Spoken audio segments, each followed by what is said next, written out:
رسول اللہ صلی اللہ علیہ وآلہ وسلم سب لوگوں سے زیادہ جواد، سخی تھے، اور رمضان میں دوسرے اوقات کے مقابلہ میں جب جبریل آپ صلی اللہ علیہ وآلہ وسلم سے ملتے بہت ہی زیادہ جود و کرم فرماتے۔ جبریل علیہ السلام رمضان کی ہر رات میں آپ صلی اللہ علیہ وآلہ وسلم سے ملاقات کرتے اور آپ صلی اللہ علیہ وآلہ وسلم کے ساتھ قرآن کا دورہ کرتے۔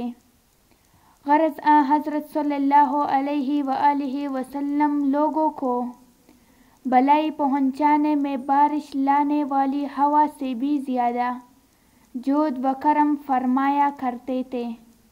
صحیح بخاری حدیث نمبر 6۔